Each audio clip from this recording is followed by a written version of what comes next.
morning, everyone. Today on Our Stance, we go through His Word. I'll be reading the book of Proverbs, chapter 7, and I'm reading from the New Living Translation. I read, "Follow my advice, my son. Always treasure my commands. Obey my commands and live.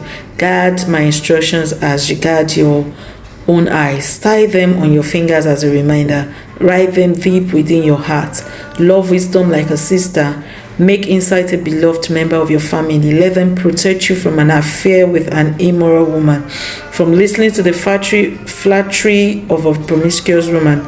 While I was at the window of my house looking through the curtain, I saw some naive young men, and one in particular who lacked common sense.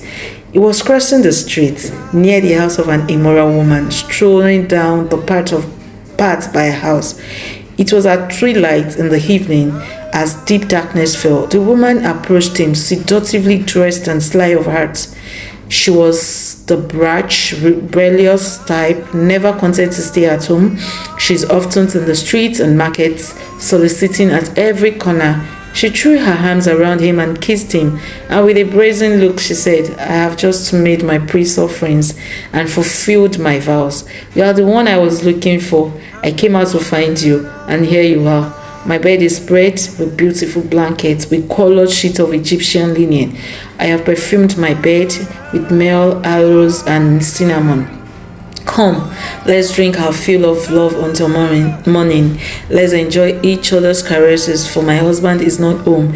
He's away on a long trip. He has taken a wallet full of money with him and won't return until later this month."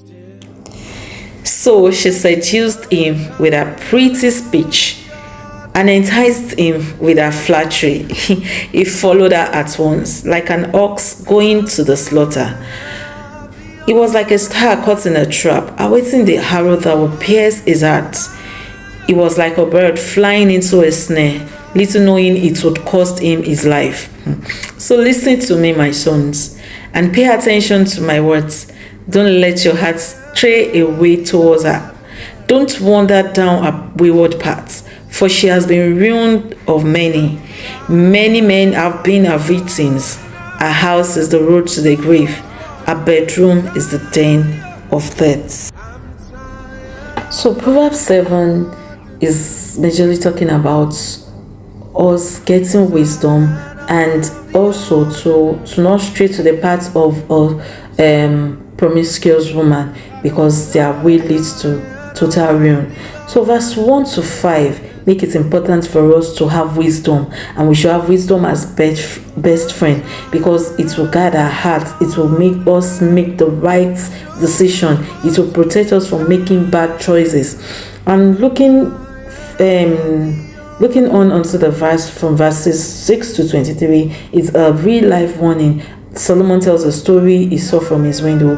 A young guy, not very smart, walks near a woman's house late at night. She's dressed to impress, talks sweet, and makes him feel special. She says her husband's out of town and invites him to her fancy bed. The guy falls for it, thinking it's just fun. But Solomon says he is like a cow walking straight into the butcher's shop. In other words, he doesn't realize his choice could ruin his life.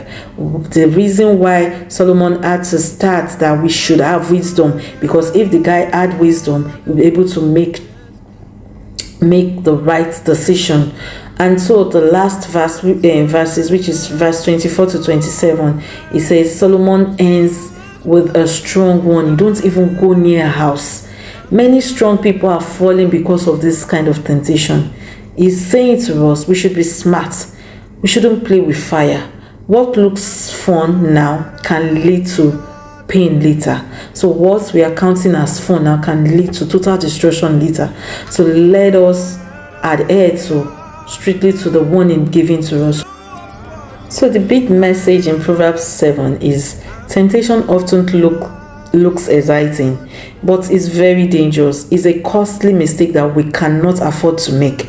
And also wisdom helps us see through the lies. It helps us to be able to discern. We can discern when it's a lie and when it's truth. And also We shouldn't trust sweet words or flashy looks. Trust what's right. Trust what is right. Thank you for joining me on another episode of A Stands with God Through His Word. I trust that today's episode has left you with one or two powerful insights to carry into your week. And so let's continue to grow, let's reflect, and let's just continue to stand firm in His truths. See you again next week.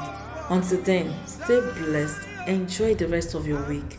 Bye for now. Ordinary, there's deeper still. God, I see it.